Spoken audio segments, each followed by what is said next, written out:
Hello guys, welcome to my channel. আজকে একটা নতুন রেসিপি নিয়ে তোমাদের সামনে চলে এসেছি। তো খুব ইয়ামি টেস্টি একটা রেসিপি, সেটি হলো পাস্তা। তোমরা কে কে খেতে ভালোবাসো? আমি তো ভীষণই ভালোবাসি। তো চলো আমি কি করে রান্নাটা করি তোমাদেরকে দেখাই। ব্লগটা তোমরা দেখতে থাকো। আমি কিছু স্টিক পাস্তাগুলো নিয়ে নিয়েছি। তো তার সাথে পেঁয়াজ, কাঁচা লঙ্কা, টমেটো আর একটা ডিম, সব উপকরণগুলো দেখো আমি কি করে রান্নাটা করি। তো প্রথমে আমি নিয়েছি কিছু পরিমাণ জল, জলের মধ্যে লবণটা দিয়ে দিলাম।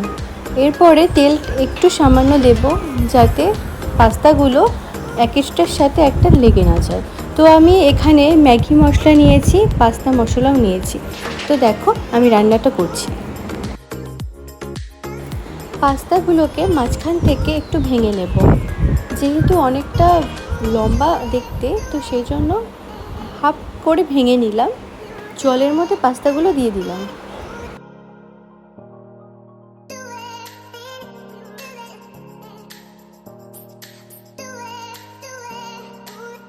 এরপরে কিছুটা সময় ধরে সেটাকে সেদ্ধ করতে হবে ভালো মতো করে, মানে খুব বেশি সেদ্ধও নয়, আবার খুব কম সেদ্ধও না, মোটামুটি আর কি।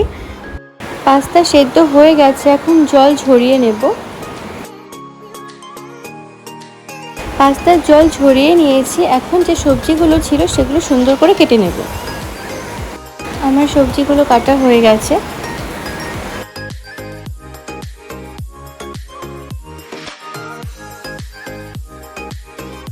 কড়াই বসিয়ে দিলাম, কড়াই গরম হয়ে এসেছে।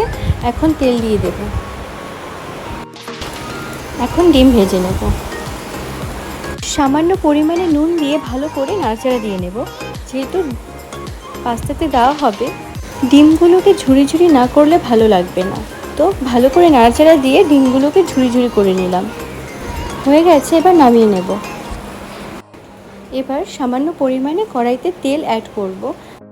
এবারে পেঁয়াজ কুচি, টমেটো কুচি, কাঁচা লঙ্কা কুচি সব উপকরণ একসঙ্গে দিয়ে আর সামান্য একটু নুন হলুদ দিয়ে ভালো করে নাড়াচাড়া দিয়ে নেব।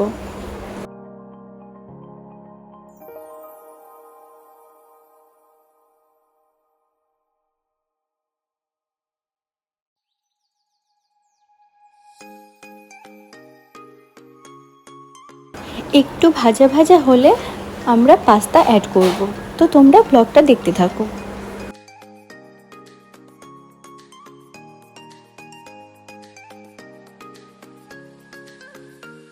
অনেকটা ভাজা হয়ে এসেছে, এখন আমরা পাস্তাগুলোকে অ্যাড করব।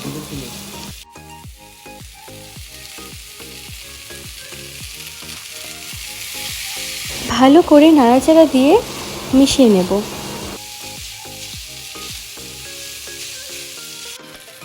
ঝুরি ঝুরি করে রাখা ডিমগুলোকে অ্যাড করে দিলাম। এবারে ভালো করে মিশিয়ে দেব।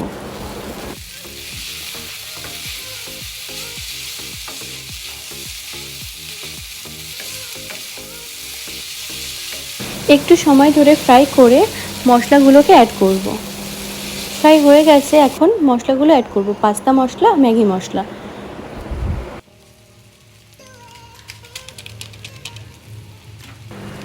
মশলাগুলো দেওয়া হয়ে গেল, এখন ভালো করে চারপাশটা নেড়ে চেড়ে মিশিয়ে নেব।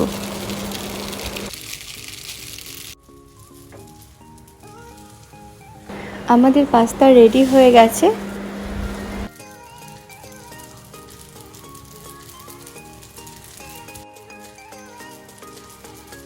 এখন নামিয়ে নেব। কি জিভে জল চলে এলো তো। এভাবেই তোমরা বাড়িতে ট্রাই করে দেখো, খেতে ঠিক কেমন হয় অবশ্যই কমেন্ট বক্সে মেনশন করো।